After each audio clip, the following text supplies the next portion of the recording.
Waking up with an eye that is red, throbbing, and crusted completely shut triggers an immediate sense of panic.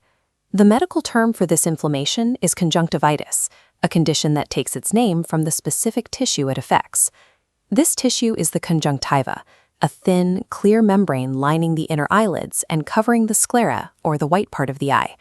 When this membrane becomes inflamed, its blood vessels expand and become visible, creating the signature pinkish-red color. Treating a viral infection with bacterial antibiotics is a common error that provides no relief. Because antibiotics cannot kill a virus or shorten its infectious window, relying on the wrong medication leaves you contagious for the full 2 to 3 week course of the disease.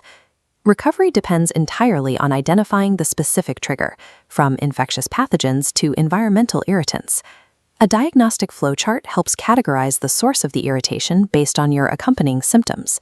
Adult cases are most frequently viral, often stemming from the same strains that cause the common cold.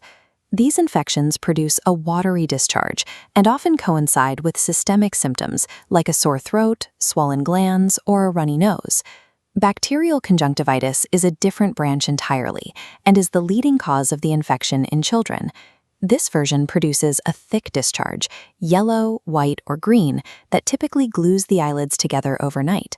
Other pathways include seasonal allergies, which cause intense itching, and non-infectious irritants like dust, eyelashes, or chemical splashes. Evaluating the type of discharge and any accompanying cold symptoms allows for an accurate prediction of how the infection will behave. The standard response to a red eye is often an immediate request for a prescription. In reality, most viral and bacterial cases resolve on their own without medical intervention. Lubricating eye drops and warm or cool compresses provide comfort during the recovery period. These treatments reduce symptoms, though they do not shorten the duration of the infection. Symptom severity typically peaks between days 3 and 5. Improvement is gradual, and a full recovery can take up to 3 weeks. Specific scenarios require immediate medical evaluation rather than a wait-and-see approach. Contact lens wearers must stop use immediately and discard any disposable lenses or cases that may be contaminated. Lenses increase the risk of a corneal infection, which is a serious condition that can threaten vision if left untreated. Extreme eye pain, difficulty seeing clearly, and severe light sensitivity are universal red flags that warrant a visit to a specialist. Unless these specific warning signs appear, time and supportive care remain the primary tools for management. Pathogens move through direct contact with infected eye secretions.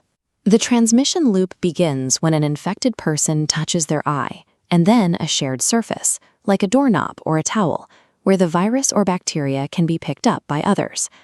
Breaking this cycle within a household requires a strict ban on sharing linens, pillows, or cosmetics. Proper hand hygiene requires scrubbing all surfaces, from the wrists to under the nails, with soap and water for at least 20 seconds.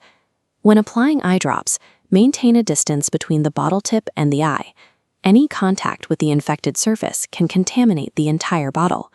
Standard protocol suggests staying home until symptoms improve. For confirmed bacterial cases, return to school or work is usually permitted 24 hours after beginning antibiotic treatment. Understanding the specific triggers and practicing rigorous hygiene transforms a common contagion into a manageable inconvenience.